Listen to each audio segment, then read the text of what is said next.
really excited to meet Jaihoon because we have a lot in common. We both write about travel and in particular the spiritual aspects of travel, and we're both tweeters, so we actually met on Twitter before we met in real life, and that's one of the fantastic things about the Sharjah book fair so far. It does have international in the title, and looking out tonight, I think we're proof that the audience at Sharjah is very international. It's been one of the great things for me to see being here, and I think it proves really with the launch of this book and with the Sharjah International Book Fair that Twitter is so important in bringing people across the globe together in lots of different ways.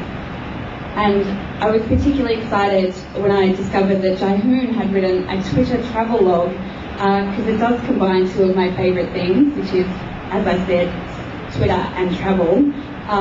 But also on Twitter, we tend to talk a lot about books and events that happen offline or in the real world, but it's good to see something flowing the other way as well. So things coming from Twitter and flowing into the real world or into printed form. But I won't keep rabbiting on about that. I think we'll get to the man of the moment, Jaihoon. But keeping in mind the velocity of the travel and the numerous places and the personalities associated with it, I hope my friends would embrace it with open arms. And I'm grateful to God that it is accepted with open arms. And that's how we have this session here.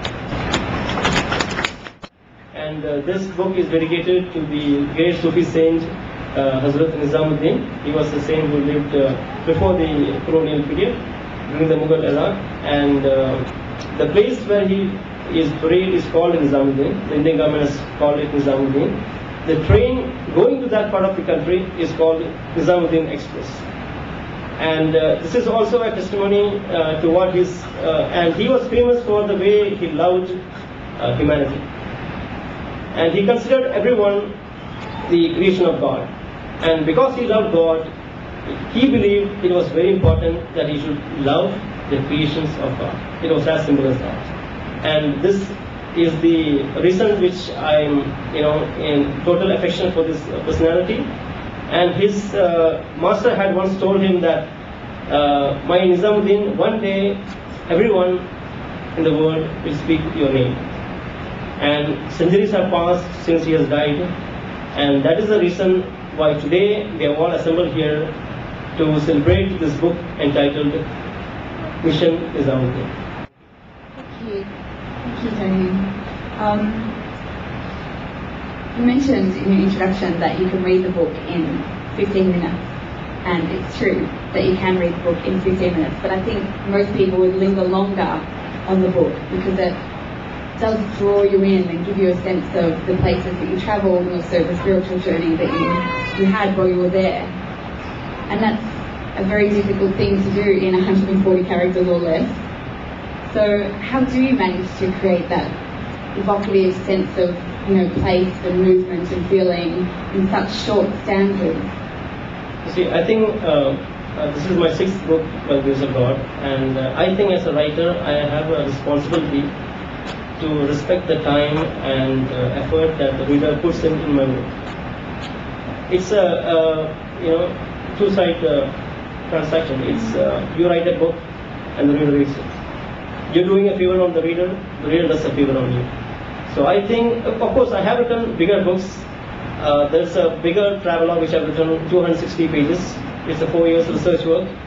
So I'm not a Twitter alone guy, but I thought if I don't present this topic in this Twitter form, not a lot of people are honestly going to sit and read such a huge book if I put into the historical and all those personality details and go into a lot of details. So I think to bring the meta crux and get the message across, that's what every reader tries to do. You have a message inside you and you write because you want to convey it. So the conveyance of the message is very important, and I thought the Twitter form was the best way to reach across. Writing a book is just a medium. There's no finality, there's nothing absolute about a book writing. It's just a medium, just like we give a speech, we do a painting, it's a form of art. So the message reaching across, I believe, is the most important thing in any form of art. That idea of a two-way transaction between the author and the reader is such a beautiful idea, and I think it's something that's quite easy to lose track of when you're writing because it's quite a solitary pursuit. So thank you, that's really beautiful imagery. I think that will stay with me. And I also like that you say there's nothing absolute in a book, because I think as writers we often work towards this end point of being published, but actually what we would hope for is that having the book out there will then provoke or spark a discussion or something further from the work that you've done. Have you had much response to the text? Yes, I had so much response that when I was tweeting from Delhi, that's the north part of the Indian nation, reading the tweets, someone from the southern part of my state, Kerala, they called me to congratulate me and to wish further about the travel. So I had even real life response, forget the Twitter responses. Oh, that's so nice. This is a boring question for anyone who isn't on Twitter, but were you using a hashtag while you were there to keep track of your tweets? No, I wasn't. I was new to, I was in fact just new, I was an infant on the Twitter, so I didn't know about hashtag. I just feel okay to admit that. So if you were new to Twitter, how did you come up with the inspiration for the travelogue? I had this passion of keeping notes whenever I travel. Even if I go to my vacation, I do that. But so I thought, why not to make add a pinch of creativity into that dish. And did using Twitter as you travelled around change the way you travelled, do you think? Well, I was tweeting from my mobile, and so everyone carries a mobile all the time with them. I had some time difficulty in balancing myself when I'm going in train, just shaking all the time, and you're tweeting, so you happen to fall and you've got to be careful while standing next to the window. But I managed to come back alive. Great, and this is a more general question about writing, but can you kind of talk a little bit more about where you take your inspiration from? Because you've written 6 books, which is amazing, someone so young, and they're also published, so where do you get that creative energy and drive? Well, it's a very subjective thing to every author. We have Ms. Diana sitting here, she had inspiration from the Lebanese war. We got that on the radio. So everyone derives inspiration from various experiences, various travels, books they read, personalities they meet. So the happenings around them, the contemporary happenings around them, their identity, their heritage. For me, it's been a mix of all these phenomena. I think, of course, there are a few personalities, poets who have always driven me, fired my imagination and creativity. But I think it's my personal experiences, my inner experiences, which drive me most of the time.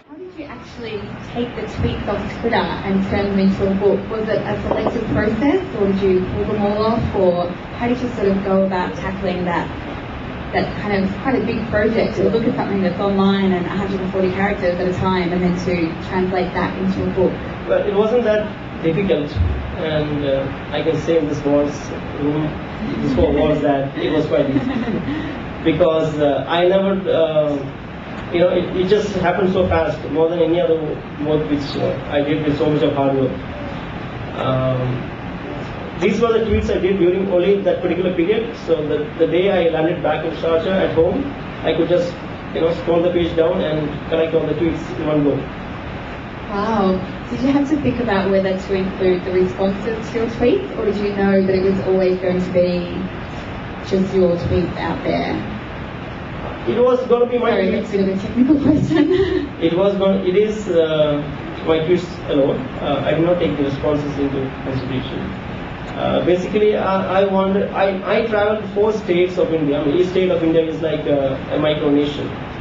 And if you've seen India, you can say, I mean, as a patriot, I can say that you have seen almost the whole world, because India has all the climates you can think of, all the kinds of people you can think of, and all the different landscape and greenery and everything, right from the deserts to the snowy mountains. So it's all in one country at the same time. So that was the one. Yeah, I think India is indeed a very rich topic, and actually I've always wanted to go bike riding in India, so maybe I'll get over there myself one day. I think now we might pass over, but first I would really love to...